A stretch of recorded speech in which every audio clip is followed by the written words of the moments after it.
April Joy. If not April Joy, Jumel, probably. Can you hear me well? Jen, can you hear me well? So am I audible? Yes po. Okay. Hmm. Yeah, we need to start with a prayer. Okay. Jumel, can you hear me? Hi. Mas lang po. Okay. Uh, I cannot hear you well. Pwedeng, palakas.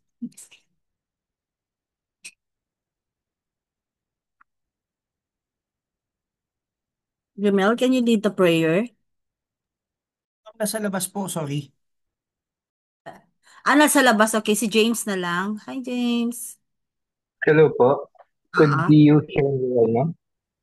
okay. Okay. In the name of the Father, and of the Son, of the Holy Spirit. Amen. Dear God, as we begin this review session for tonight, we ask for your guidance and for your wisdom. Please open our minds to receive clarity and understanding of the concepts that we'll be studying for tonight. Help us to focus our attention and maintain a calm and confident mindset as we delve into our review for tonight. May your peace be with us, and may we be always be able to apply our knowledge with grace and integrity as we prepare for the upcoming environmental planning licensure examination. Thank you, dear Lord, for the gift of learning and for the opportunity to grow. All of this we ask in His name we pray. Amen. Amen. May promise me. Amen. Okay, thanks, James. Jen, can you share that? Okay. So our topic tonight is SDG, or our 17 Sustainable Development Goals. Just to let you know that after the 2024 Environmental Planner Licensure Examination, there were several reviewees express their appreciation for the way SDGs were incorporated into their review sessions. Um, so many of them noted that also that being required to recite, because I asked them to recite it, not only the SDG numbers, but also to just to assess, let me assess them about, you know, how well they are they are familiar with the SDGs. So number and then the specific titles, and it has been proven, it was extremely valuable for the 2024 batch, because the actual exam included questions that targeted the remembering level of Bloom's taxonomy, focusing on recall of key concepts and frameworks of the SDGs. So meaning, if you are not, or if you did not memorize the SDGs, one is to, okay, title, and then the specific SDG number. If they've not done that well, probably hindi nila na-answeran yun. So there were like probably 3 to 5 questions. I don't remember anymore, pero basta was more than one. So I'm not asking you to recite tonight, but I will do my job as your reviewer. So I will explain and relate it to why there is even a need for us to study the SDGs, no? So we go to, okay, that's the full range of the SDGs. And I advise that you memorize that literally. Okay, like no poverty, number one, zero hunger, two, three, good health and well-being. So we can go to the next slide, Jen. So let's deal with that. Okay. And we have timelines there on how it originated.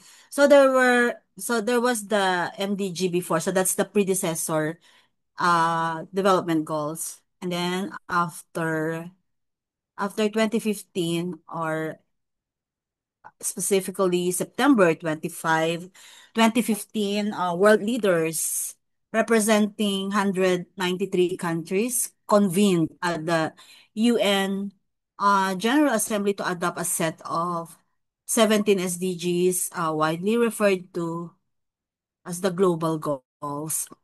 So this international agreement known as Agenda 2030, it might also be asked during the board exam. So what's the short term? So maybe if you can see Agenda 30 there or the global goals, so that's the correct answer. And this Agenda 2030 lays out a framework of 169 specific targets addressing global priorities in poverty reduction, environmental stewardship, economic stability, and social well-being, and many more. So the SDGs were adopted through UN General Assembly resolution. What's the resolution? 70/1 of the UN, which is a breakthrough agreement called Agenda 2030. So, um, they establish clear targets for all member states to meet by 2030. And these goals provide a practical roadmap, urging every country to take measurable actions that will eliminate extreme poverty, safeguard natural resources, build peaceful, stable societies, and many more. So the SDGs are intentionally comprehensive. They span social, economic, and environmental dimensions, highlighting the interdependence of issues such as health, education, gender, industry, urban development, and climate, and so forth and so on. Achieving the SDGs demand the cooperation of all sectors, meaning from government, private entities, civil society, and individuals. So, as an environmental planners, it's essential to understand the content of these goals, and how they shape national and local policies, planning frameworks, and implementation strategies in the Philippines. So maybe we can go to the next slide for the specific SDG. Okay,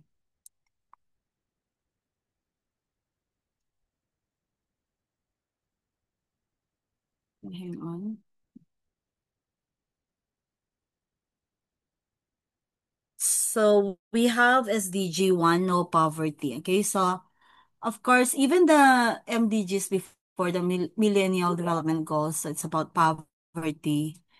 Um, Meaning the first SDG is to end poverty in all its forms and everywhere. So globally, poverty is measured as living on less than $1.25 per day, US dollars per day. But in practice, the definition goes beyond income. Poverty, limited access to food, safe shelter, education, health services, and opportunities to improve one's quality of life. So the targets for this goal envision a world where no one is left behind. So that's the tagline of the SDGs, where no one is left behind. I'm sure some of you here are even more knowledgeable than myself on the SDGs because in your work, probably you always measure your targets with the SDGs. So where no one is left behind, where the poor and vulnerable have the means to recover from shocks like climate disasters or economic downturns, and where everyone has equal rights to own property, access financial service, and benefit from social protection systems. For planners, this goal requires a multi-pronged approach. Reducing poverty involves more than providing jobs. It means designating communities that are resilient to disasters, ensuring housing is affordable, and supporting infrastructure that connects people. Um, to markets, to schools, and clinics.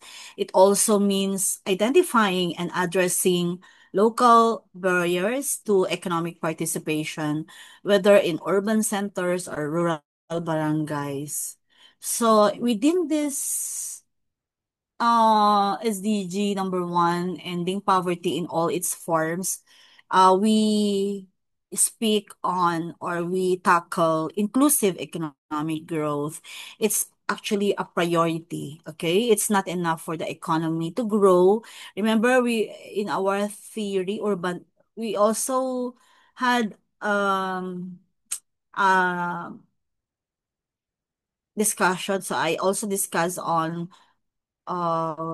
what's that, urban growth or versus urban development. So here it's not it tackles that growth must translate into decent, sustainable jobs for everyone, including women, youth, persons with disabilities, and or marginalized sectors. So, environmental planning plays a role by enabling the development of job generating sectors, supporting micro, small, and medium enterprises, and planning for infrastructure that broadens access to opportunity. And ultimately, the aim is to completely eradicate extreme poverty by 2030. For most of us, we may say it's easier said than done because that's always the case. Especially when there were some adjustments that need to be made during the pandemic period. So achieving this requires integrating poverty reduction into every local plan and program, from comprehensive land use planning, socialized housing projects, and climate adaptation efforts to basic service delivery and DRR, and many more. So every intervention, no matter how technical, must be assessed for its potential to lift people out of poverty and prevent anyone from falling back into it. So as environmental planners, we always ask how does this project or policy contribute to reducing poverty? Does it reach those most at risk? In doing so, you help ensure that sustainable development is truly exclusive. But again, we always go back to that state or state of mind or something that a normal, like especially Filipinos always go back that that's easier said than done. But because we need to prepare for the 2025 environmental planner licensure examination, and so we need to really know what's SDG 1. And so that's no poverty or end poverty in all its forms everywhere. No poverty. And then number two is end hunger. Okay. Number two, second, the next slide.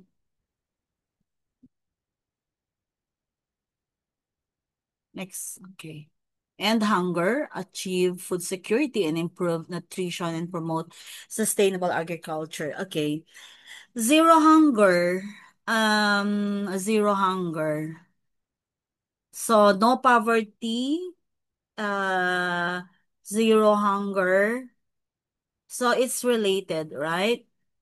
It's interrelated. So it's ending hunger, achieve food security, improve nutrition, and promote sustainable agriculture. So there are many concepts within the Zero Hunger SDG 2. Despite advances, hunger and malnutrition remain significant challenges worldwide, especially among women and children.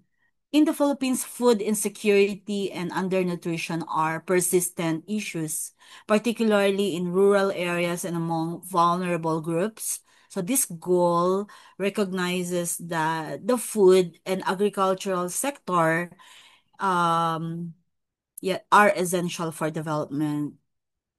Access to sufficient, safe, and nutritious food is also a matter of health, also fundamental to social stability, economic growth, and resilience against climate-related shocks. Key strategies include ensuring that everyone, especially children, has access to enough nutritious food all year round. This means supporting smallholder farmers who are responsible for much of the country's food production, protecting their livelihoods, improving access to land, credit, technology, and investing in rural infrastructure such as irrigation and farm-to-market roads are vital steps. So another important aspect is protecting the genetic diversity of crops and livestock, preserving local varieties, and promoting sustainable farming practices help communities adapt to climate change. Um, and market fluctuations as well, while ensuring food supply remains stable and resilient. So there's a need to encourage investment in agricultural research and extension. They're all critical. Increasing productivity through modern sustainable techniques can raise yields, reduce post-harvest losses, and ensure that food systems remain productive without degrading the environment. For planners, integrating food security into land use plans, supporting urban and peri-urban agriculture, and ensuring that zoning policies protect productive agricultural land from conversion are direct contributions to this goal. So, coordination with LGUs, the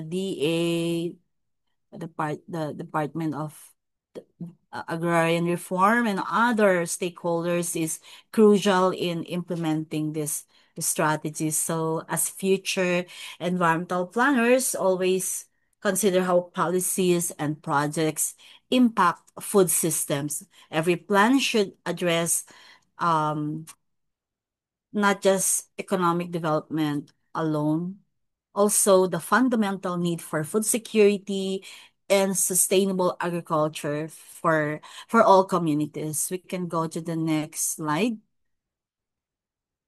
So, okay, ano na ulit yan? So, I hope you you are familiar already. Number one, no poverty. What's number one? No poverty, and then zero hunger, and now we're on good health and well-being. So they're all connected. So this is about ensuring healthy lives and promote well-being for all at all ages, good health and well-being. Um, Sustainable development requires healthy people, right? So that's the gist of this. The SDG focuses on making sure that everyone, regardless of age or background, can live healthy, productive lives. In practice, this means treating disease, also creating environments where people are less likely to get sick in the first place. There's It also tackles universal health coverage. It's actually a key target, and this means every person should have access to affordable, quality healthcare services when they need them. But health is also about prevention. For planners, this translates into designing communities that encourage walking and active living, ensuring access to clean water and proper sanitation, and providing adequate housing and green spaces. So all these factors help reduce the spread of communicable diseases and chronic illnesses.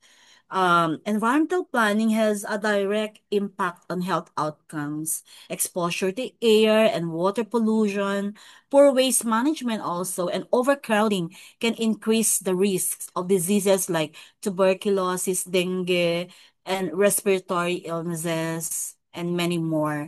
So urban plans must include proper zoning for health facilities, control of industrial emissions, what else?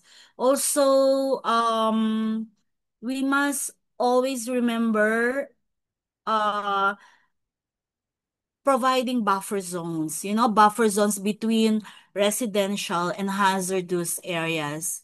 So that makes it buffer zone as playing a key role in SDG 3 and all the SDGs actually. So addressing public health means taking action on many fronts, increasing the number of health workers, diba? In our CLUP, for example, and other sectoral plans, we need to determine um if the existing number of health workers are adequate, and if not, so how inadequate is this, how adequate are we in our respective locality in providing for securing number three. So and also we need to project the number of health workers, isn't it? We also have formula for that, especially in the CLUP preparation or updating. So we also have to make health services available in remote areas, supporting vaccination campaigns, preparing communities for health emergencies, tackling pollution, whether from vehicles, industry, or waste. They're all essential. So in Philippine context, it's important to look at how local plans such as CLUPs and CDPs, solid waste management plan, integrate health and sanitation programs, DRR, and health infrastructure. So planners should work closely with the DOH, and other agencies to align community development with better health outcomes. So, as you prepare for the board exam in your professional work, and we always keep in mind that healthy communities start with good planning decisions. So, every project from housing to transport to waste management should contribute to a healthier, safer environment for all, and that we achieve number three. So, we go to the next SDG. Um, for for quality education. So, kaya pa ba nating ano yan? Number one, again, no, one, no poverty. Two, zero hunger. Three, good health and well-being. Four, we're now in four, which is quality education. Okay? Madaling i-memorize because they're interrelated and one contributes to another. Okay? So, SDG 4 is about ensuring everyone has access to quality education and lifelong learning opportunities. Education is one of the most effective ways to improve lives. We can all agree with that, and support sustainable development in any community. So for planners, this goal requires looking at more than just school buildings. Also, we have to ensure that educational facilities are safe, accessible, and disaster resilient. This includes integrating schools into land use and transport plans so children and teachers can reach them easily, even in remote or hazard-prone areas. Key targets for this goal go beyond basic literacy, there's a need for accessible university education, technical and vocational training and programs that develop entrepreneurial skills. And this prepare people, especially the youth, to participate in the workforce and contribute to local development. Um, Equity is also central to this goal. Education system should be inclusive, meeting the needs of girls, with disabilities, indigenous peoples, and other marginalized groups. Planners must advocate for barrier-free access to schools and prioritize educational infrastructure in underserved areas. Community involvement matters as well. Encouraging local support for reading and learning. It's slowly declining, right? The learning or the reading culture because of the digital, way of life that we have now or era. So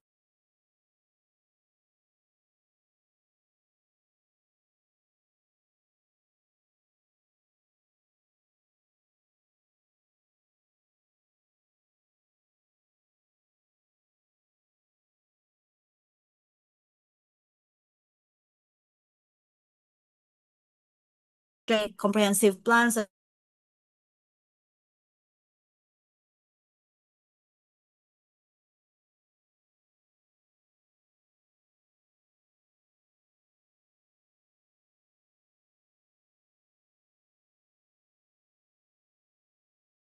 I think nawala ako na, Jen. Oo nga eh, nakat ako. Ma'am, So, nagkakat po yung sana ako, signal. ah, ako on my part? Opo. Okay, let me check. Na-check lang. Hmm. How about now? Okay na ba? Hmm. Can I continue kaya? Pwede na po, ma'am. Okay, so, oo nga, I realize, okay, thank you. Um, so I'm in education na yun, ano? I think the last thing or the last sentence was reading and learning. Parang ganun, ano? Such as, so I think I can continue that by saying that, it's essential to assess if the local education sector is well supported, whether there are enough classrooms, safe routes to school, and opportunities for lifelong learning, etc. Remember, the quality of education in a locality often reflects the quality of planning.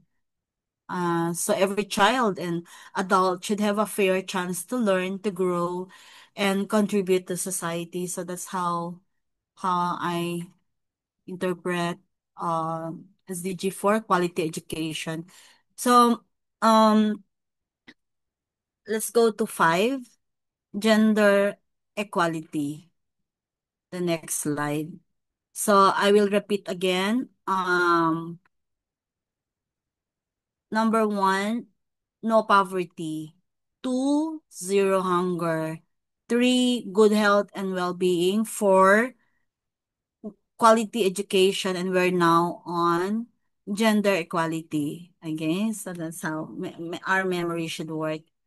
We need to really know the title, and the number. Okay. So gender equality is achieving or empowering. It tackles empowerment. Who are we to empower? Who do we empower? Okay, we empower women, girls. Gender equality is a basic human right, and a critical factor for building peaceful and sustainable communities. For environmental planners, supporting this goal means ensuring that women and girls are protected from discrimination and violence. Planning processes should create spaces where women have equal opportunities to participate and lead, whether in barangay consultations, technical working groups, or local councils, and many other um, platforms, forums. So key targets include promoting women's access to property rights, to economic resources, and leadership roles. So planners can advocate for programs that support women entrepreneurs, also make public facilities accessible and safe, and eliminate physical barriers that limit participation. Local policies also and plans must be sensitive to gender issues. This includes providing well-lit streets. So as simple as that, designing safe public transportation, ensuring that evacuation centers address the needs of women and girls during disasters. On the national context, uh, indeed, it matters. Philippine laws such as Magna Carta of Women and the Anti-Violence Against Women and Their Children Act, diba, that's RA 9262. These two laws set standards that planners must integrate into zoning, development permitting, and community engagement. So we need to promote gender equality, it also means challenging sexist language and behaviors in all stages of planning and implementation, uphold respect, inclusion, and equal opportunity for everyone. So we can help close gender gaps as environmental planners, and we can do so much, right? And we set a standard for fairness and dignity in the built environment. We can go to the number six. So it's number six, clean water and sanitation. Okay. I'll repeat that again. I'll start with number one, no poverty. Number two, zero hunger. Number three, good health and well-being. Number four, good education. Number five, gender equality. And we are now down to number six, clean water and sanitation. Okay. It focuses on making sure everyone has reliable access to clean water and safe sanitation. Clean, accessible water is basic to public health, economic productivity, and community well-being. Water scarcity is a growing global issue. About 40% of the world's population, according to a UN report, um, about 40% of the world's population is affected by a lack of safe water. In the Philippines, many rural and urban areas still face challenges related to water supply, quality, and wastewater treatment.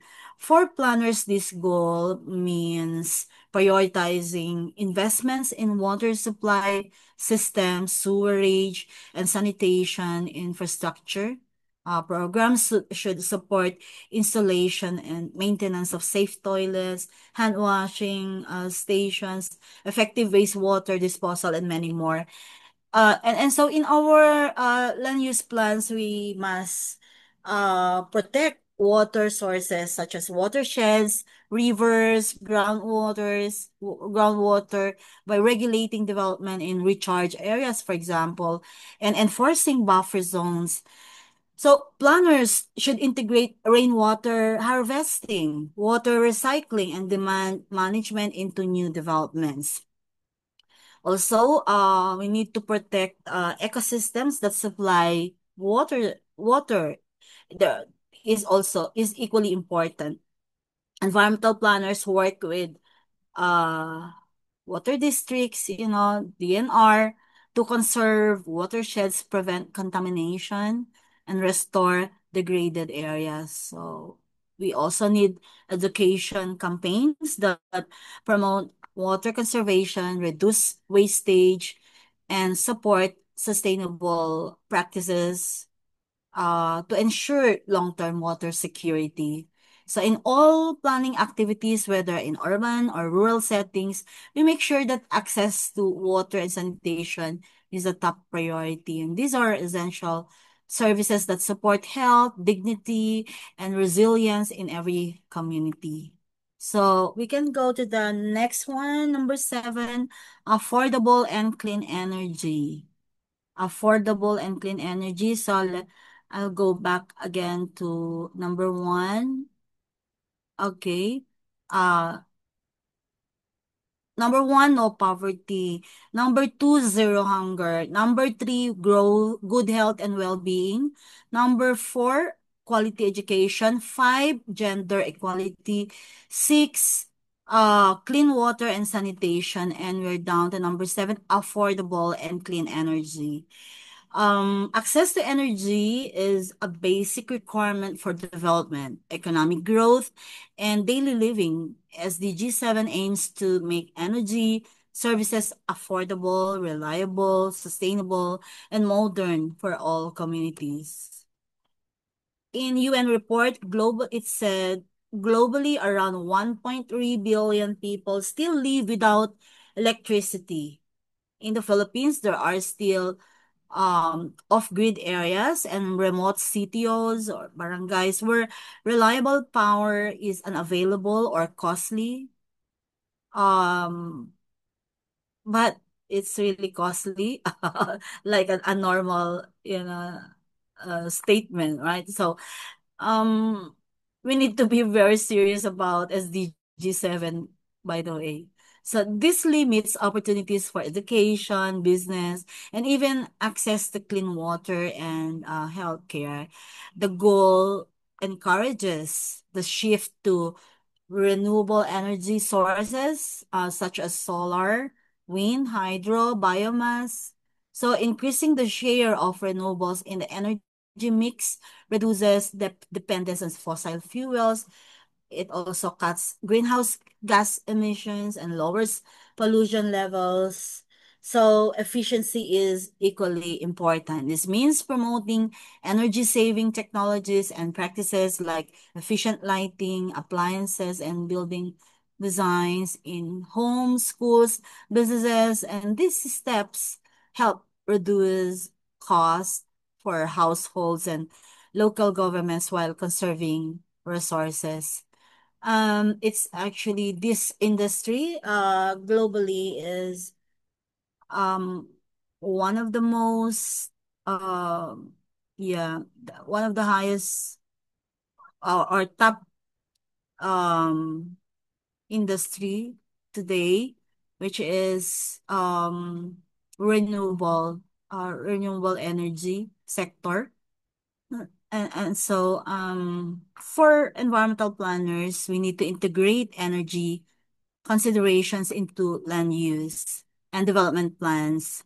Um, Plans should provide for renewable energy installations, grid expansion, community-based electrification projects.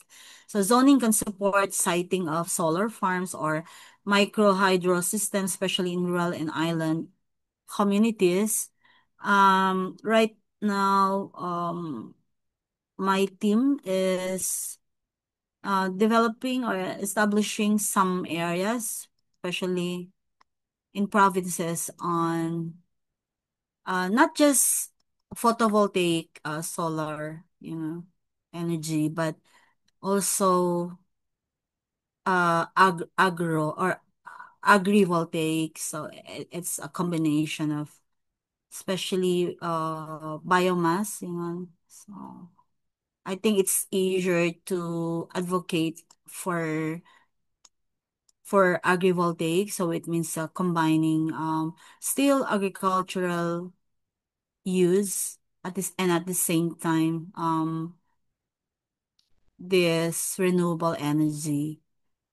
Okay, and so there's a need to collaborate with Department of Energy, and then especially for land uses when it's agricultural, so there's also a need to coordinate with DNR, especially I forgot about the specific concept on yeah, later, yeah, I have a slide also on renewable energy.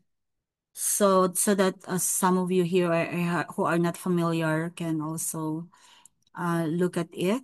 Um,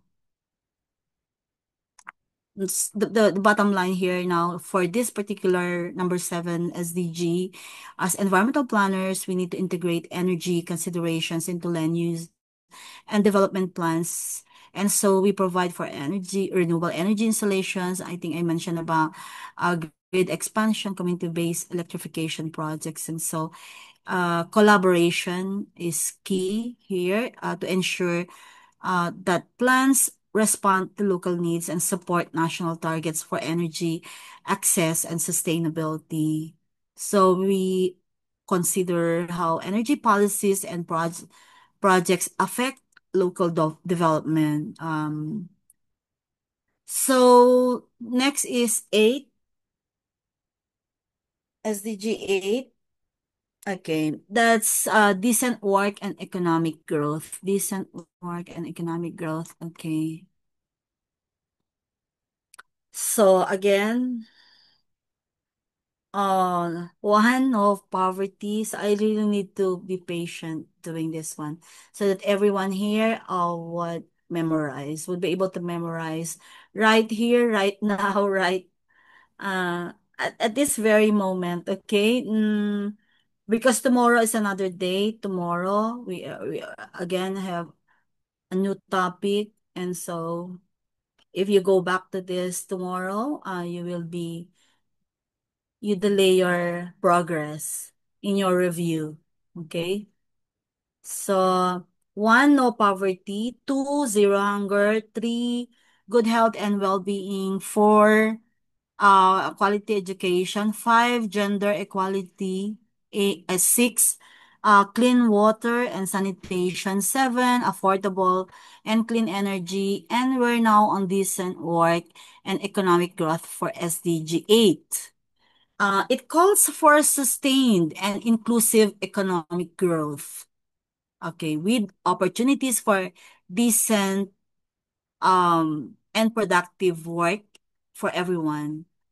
Economic growth alone is not enough if it leaves people behind or harms the environment. So globally, millions of young people are unemployed or out of school, which limits both individual and community development. In the Philippines, creating quality jobs is a persistent challenge, especially in rural areas and among vulnerable groups.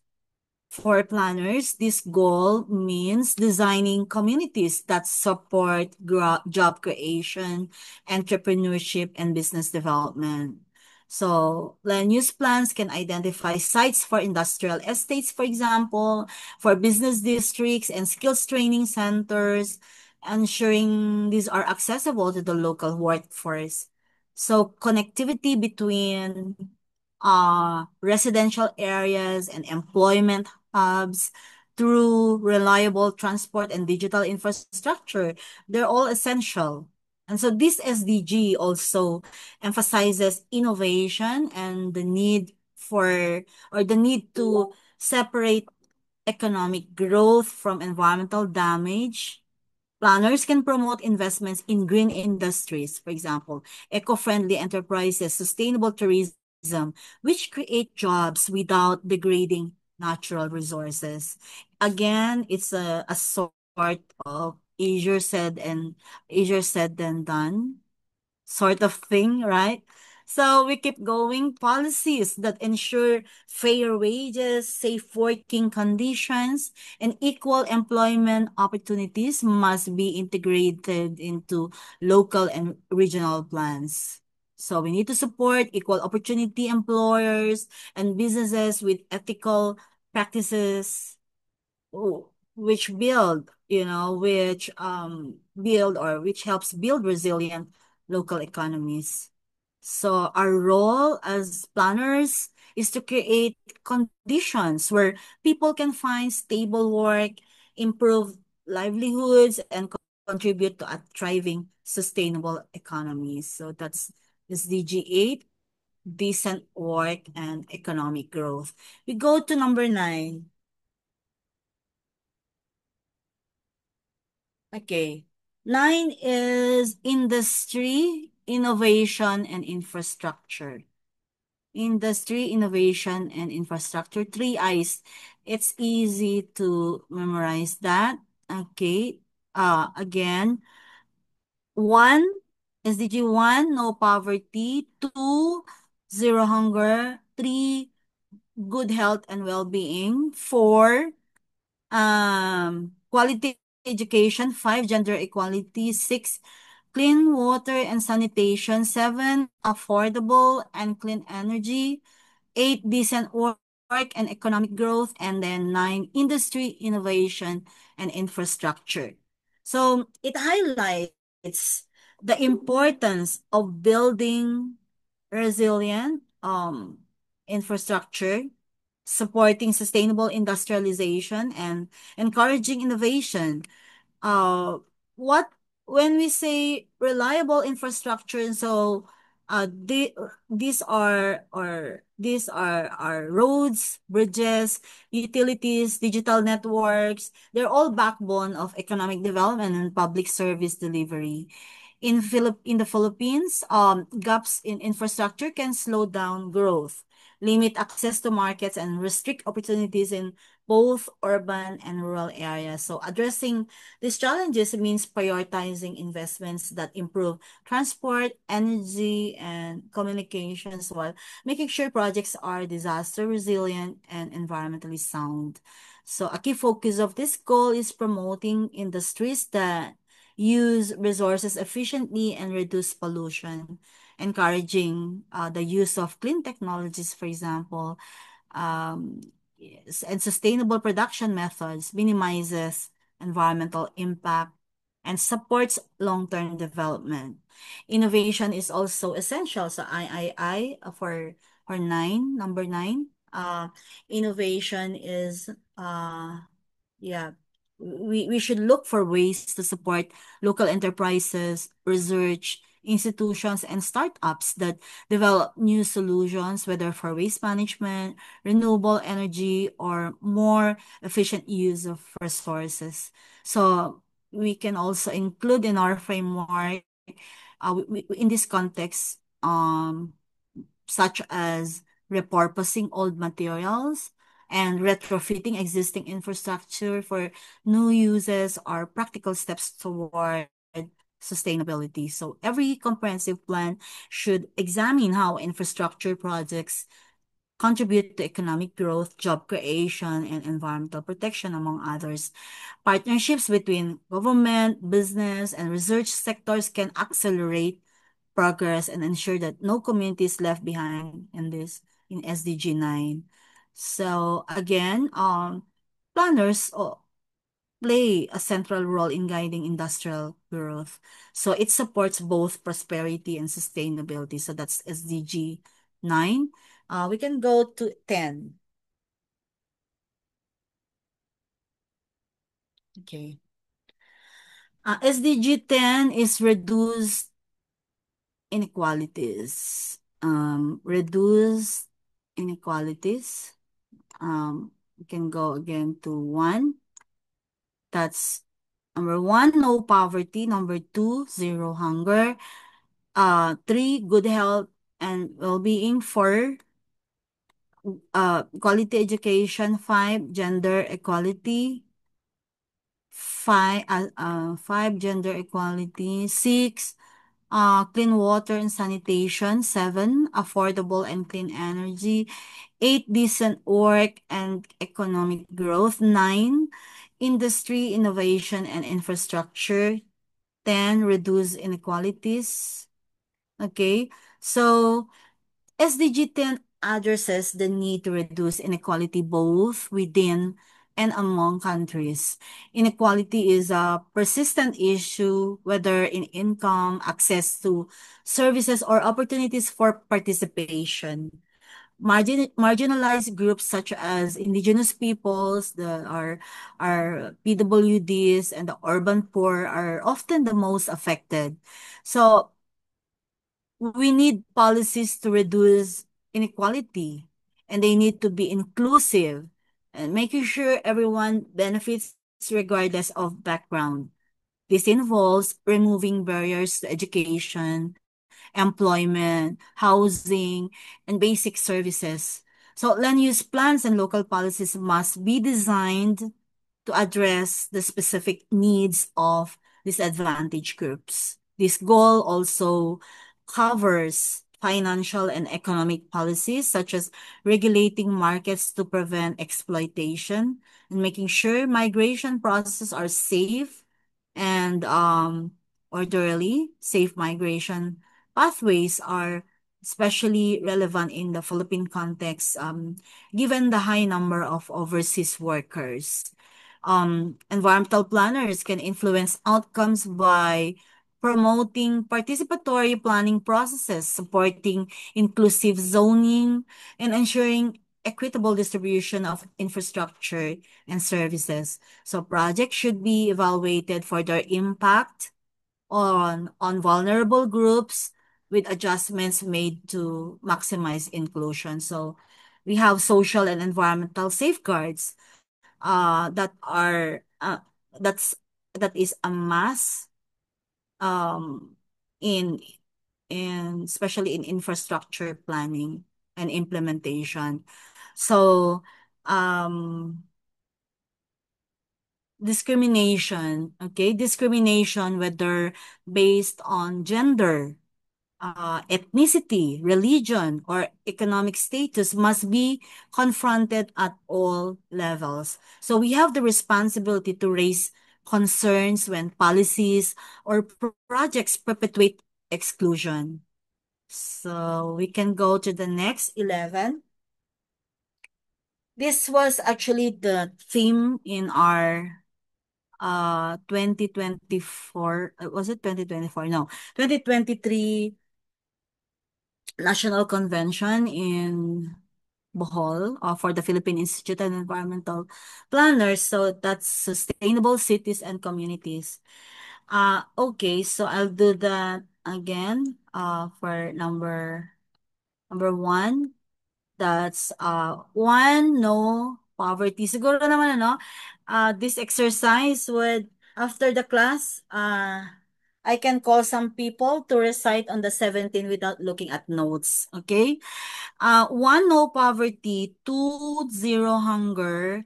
Three, good health and well-being. Four, quality education. Five, gender equality. Six, clean water and sanitation. Seven, affordable and clean energy. Eight, decent work and economic growth. Nine, industry, innovation and infrastructure. 10, reduce inequalities. And 11, sustainable cities and communities. So SDG 11 focuses on making cities and human settlements inclusive, safe, resilient, and sustainable. As more than half the world's population now lives in urban areas, city planning has never been more important. The aim is to create cities where everyone can access basic services such as clean water, electricity, housing, transportation, and green spaces, among others. Urban planning must address the challenges of rapid population growth, congestion, and informal settlements while making sure cities remain livable and productive. So, key targets include improving public transport, upgrading slums, expanding affordable housing, and investing in disaster resilient infrastructure. Effective land use planning reduces the risk from natural hazards and supports emergency preparedness. Planners must also protect the city's cultural and natural heritage, so maintain open and recreational spaces and promote efficient use of resources. Programs that encourage walking, cycling, and the use of public transport help reduce pollution and support healthy lifestyles. Um, in the Philippines context, this means strengthening the capacity of local governments to prepare and implement CLUPs, local shelter plans, and disaster risk reduction measures. So, building sustainable cities requires a coordinated approach involving government, the private sector, and communities, because every plan and project should be assessed for its impact on safety, accessibility, and sustainability. We can go to the next slide. Next, SDG, responsible consumption and production. So this is related to um, EPR, we have a new law in Philippines. So again, I'd like to um make a rundown again. Um, One, no poverty. Two, zero hunger. Three, good health and well-being. Four, quality education. Five, gender equality. Six, clean water and sanitation. Five, uh, that's number six, right? And then seven, affordable and clean energy. Eight, decent work and economic growth. Nine, industry, innovation, and infrastructure. Then 10, reduce inequalities. 11, sustainable cities and communities. And 12, responsible consumption and production. So SDG 12 is making sure that the way we produce and consume resources supports long-term sustainability. So this goal addresses the need to reduce waste, improve resource efficiency, and encourage responsible practices from both businesses and individuals.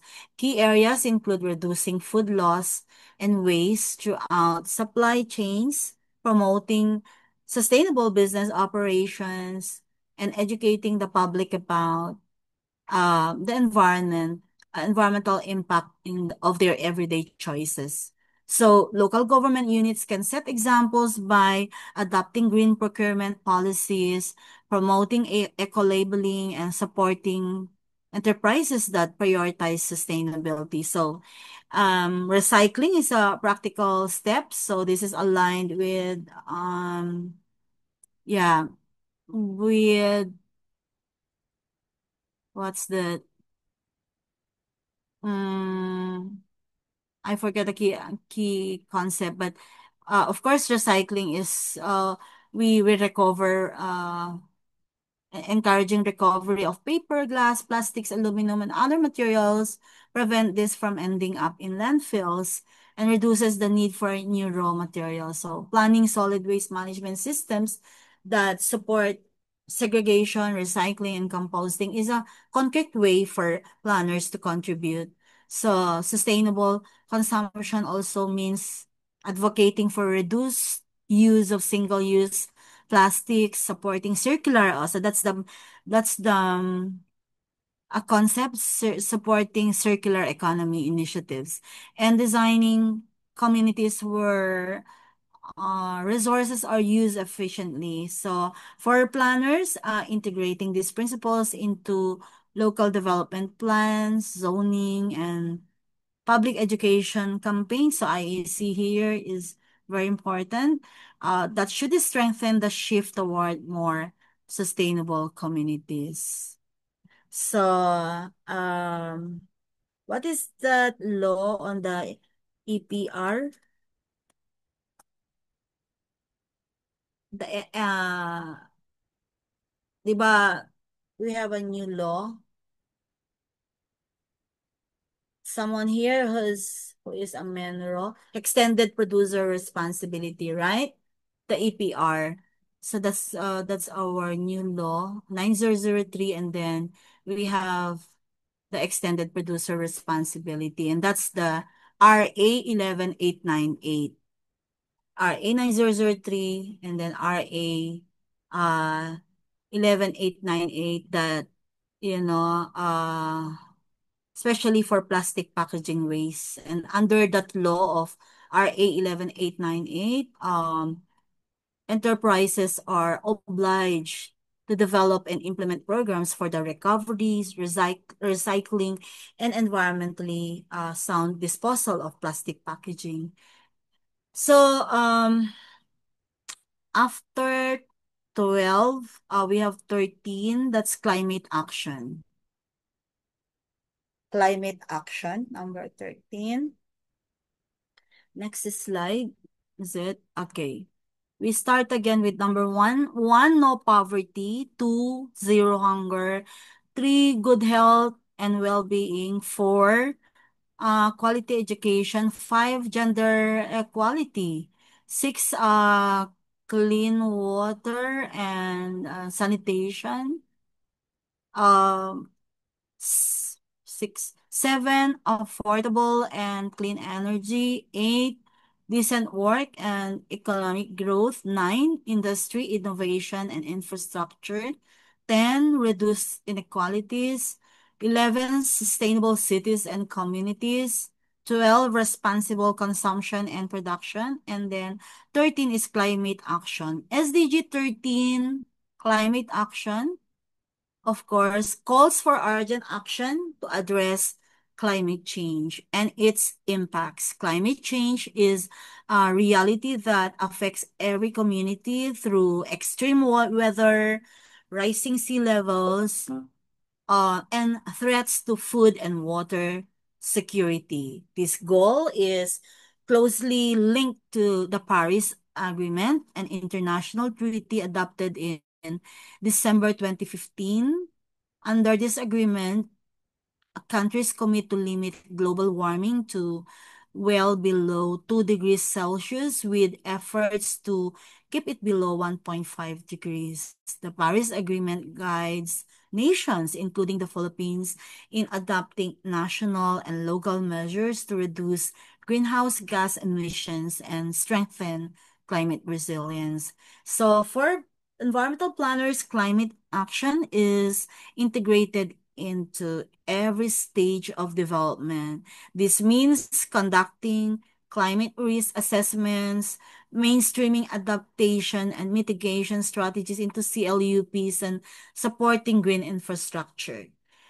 Plans must address disaster preparedness, early warning systems, and climate resilient agriculture and settlements. So, also, education and public awareness are also essential. We need to engage communities, especially young people, who should be um, helpful, especially young people, help build support for sustainable practices and long-term resilience. So all planning decisions, from transportation to housing to resource management, must consider their impact on climate. Planners are expected to align projects and policies with national frameworks such as the Philippine Climate Change Act and National Climate Change Action Plan, etc. So its climate action is not a separate task. It is not isolated.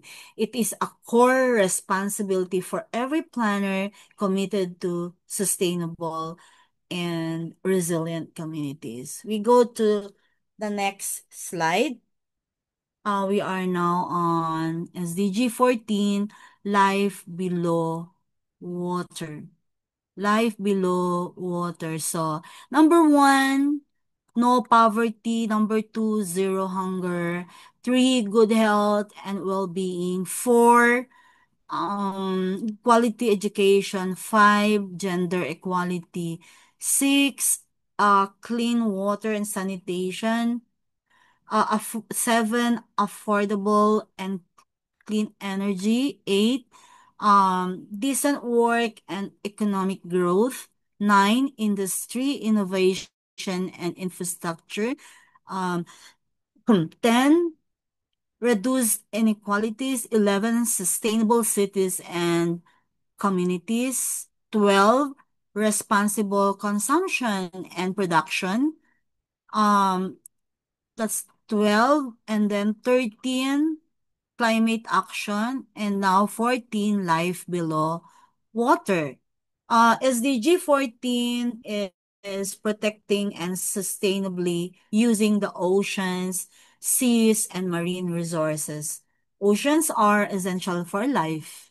So we all know that.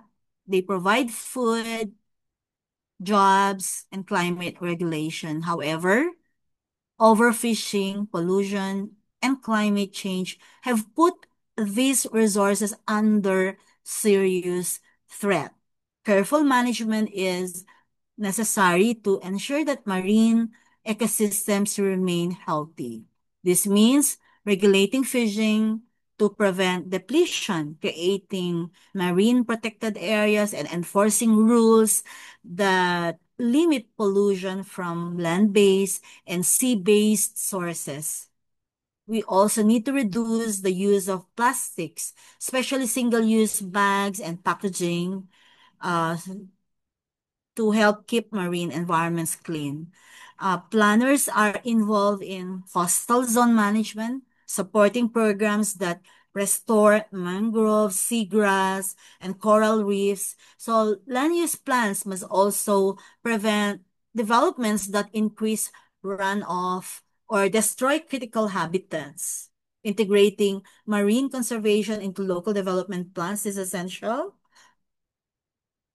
particularly in island and coastal communities. So we need to support research and education on marine ecosystems that should allow better decision making and helps build community awareness. Planners can collaborate with agencies, national agencies, local governments, and fisher folk to promote responsible use and stewardship. Philippine laws such as the Fisheries Code, what's that? Is that 8551 or 8550? Um, and the National Integrated Protected Area System, the NEPAS, and then we also have the NEPAS Act that provide a legal framework for marine conservation. Planners play a role in implementing these policies at the local level. So protecting life below water is fundamental for food security, disaster resilience, and long-term sustainability. We're now down to 15, which is life on land. So life below water, life on land. Okay? So I'll go straight to that. Mamaya ko na lang i-repeat lahat after I finish up to SDG 17. SDG 15 is about protecting, restoring, and promoting the sustainable use of terrestrial ecosystems. This goal emphasizes the need to manage forests responsibly, prevent desertification, halt and reverse land degradation, and stop the loss of biodiversity. Forests, wetlands, and grasslands, they're all critical for clean air and water, climate regulation, and disaster risk reduction. However, these ecosystems are under pressure from deforestation, over-extraction, and land conversion. In the Philippines, upland deforestation and loss of biodiversity are urgent issues affecting both rural and urban communities. So environmental planners play a direct role in addressing these challenges. This involves integrating the protection of natural habitats into CLUPs, enforcing buffer zones, and promoting reforestation and restoration projects. So zoning regulations must prevent illegal land conversion and support community-based forest management. Policies should focus on protecting endangered species, preserving genetic diversity, and rehabilitating degraded areas. We need to engage local communities and indigenous peoples in land stewardship. They're also a vital, initiative for lasting results. Simple actions such as tree planting, sustainable land management, they all contribute to broader conservation goals. So planners can collaborate with DNR, local governments, and civil society to implement these measures. So we need to support healthy ecosystems on land, life underwater, for food security, disaster resilience, and overall sustainability. We're now on second to the last SDG, promote peaceful and inclusive societies for sustainable development. But this is peace. 16 is peace, justice, and strong institutions. Peace, justice, and strong institutions. I think it's easy to memorize. Um, so it SDG 16 promotes peaceful and inclusive societies with access to justice and strong, accountable institutions at every level. So, sustainable development depends on safety, fairness, and effective governance. So, this goal covers reducing violence, ending abuse and exploitation, fighting corruption, and making justice accessible to all. It also calls for transparent and responsive government, meaning institutions that protect rights and deliver services impartially. For environmental planners, this means ensuring that planning processes are open, participatory, and respectful of community rights. Plans and projects should be subject to public consultation and aligned with legal requirements. So, good governance requires monitoring, clear accountability, and fair dispute resolution. As planners, we must also respect and protect vulnerable groups, including indigenous peoples and the poor, making sure they have a voice in decisions that affect their lives. In the Philippine context, this aligns with laws on participatory governance, anti-corruption measures, and local autonomy under the Local Government Code. So, exercising the right to vote and participate in civic life helps strengthen institutions and ensures that development truly benefits everyone. So, again, peace, justice, and strong institutions create the foundation for resilient and thriving communities. And the last one, is it the last one? Partnerships. Okay, partnerships for the goals. Okay, just a moment. I'll just get some drink, Jen. Just a moment.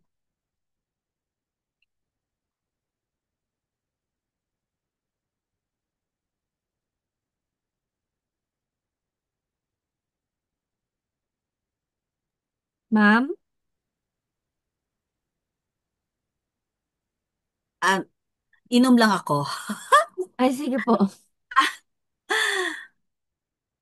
Nawalan ako ng Sorry, dire-diretso kasi so. Okay. So we're now on, sorry about that. I just need to drink water, okay? So SDG 17 highlights the importance of partnership and collaboration in achieving sustainable development. No single country or sector can reach the SDGs alone. Every government, business, community, and organization has a role to play. This goal um, is focus on strengthening the means of implementation, making sure countries have access to the funding, technology, knowledge, and capacity needed to meet the other SDGs. It calls for cooperation not only between nations, but also across sectors, public, private, academic, and civil society. So, for planners, this means working with a broad range of stakeholders, national agencies, local governments, nonprofits, the private sector, and communities. Effective planning depends on transparent communication, shared goals, and pooling resources to solve complex challenges. In the Philippine context, partnership are essential for implementing programs like climate adaptation, infrastructure development, housing, and disaster risk reduction. Planners should know how to leverage technical assistance, development grants, and knowledge exchange with local and global partners. So SDG 17 reminds us that progress is possible when efforts are coordinated, when resources are shared, and when everyone is committed to the same vision of a sustainable future. So again, I'd like to start again. One, no poverty.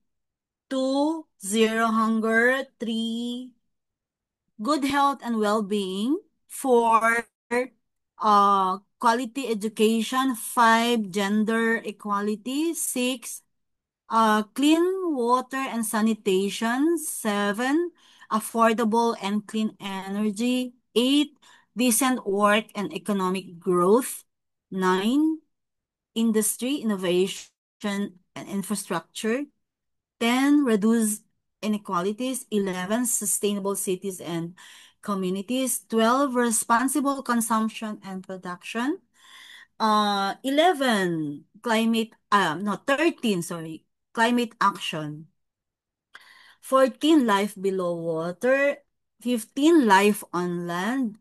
16, peace, justice, and strong institutions. 17. And finally, 17, partnerships for the goals. It's easy to memorize. So, please unshare. Okay. SDG 17, sabi ni Mia. I think I'm done. Okay na ba? Okay. Sige. Thank you. Please unshare that, Jen. So I'll just call some people. Siguro si Monica. Monica, can you tell me, so out of the 17 SDGs, can you recite? Tingnan natin kung, you don't need to perfect it, the 17 goals tonight. Tingnan ko lang ano yung na-retain mo. SDG 1, ganun. You start with SDG 1 of poverty, ganun. SDG 1, no poverty. Number 2, zero hunger. Number 3, good health and well-being. Number 4, quality education. Number 5, gender equality. Number 6, sige, clean water and sanitation. Number 7, affordable and clean energy. Number 8, decent work and economic growth. Number 9, industry, innovation and infrastructure. Number 10, reduced inequalities. Number 11, sustainable cities and communities. Number 12, responsible consumption and production. Number 13, climate action. Number 14, life below water. Number 15, life on land. Number 16, peace, justice, and strong institutions. Number 17, partnerships for Very the good. goals. Very good. Nawalan ka din ng hiniga? Yes. Okay, ano naman, Sigford. Yay. Hi, ma'am. Good evening po. Good evening. Go ahead. Sige, ma'am. Number 1, no poverty. 2, zero hunger. 3, good health and well-being. 4, quality education. 5, gender equality. 6, clean water and sanitation. 7, clean water sanitation ang 6. So 7 is decent work and economic growth. No. No. Affordable. Sige, affordable and energy, and clean affordable energy. and clean energy. Okay, 8 go na ahead. yung 8 na ang decent work and Ah, economic growth. okay. 9 is industry, innovation, and infrastructure. 10 is reduce inequality. 11, sustainable cities and communities. 12, responsible consumption and production. 13, climate action. 14, life below water. 15, life on land. 16, peace, justice, and strong institution. And 17, partnership for the goals. Very good. How did you feel about it, Sigford? Ah, masaya po, ma'am. Actually, ma'am, naka-screensaver ko talaga siya dati pa doon sa ano ko, iPad para lang hindi makalimutan. Okay. And the last one, si Mark. Okay. Kasi ganito, the rest na hindi ko natawagan, baka pwedeng doon sa GC. I know naman na meron yung iba babasahin. Okay lang 'yon. Pwedeng yung 'di ba sa Messenger, you can make a voice clip, 'di ba? Parang ganon. Voice, one, ganon. So, I would like to hear your voice.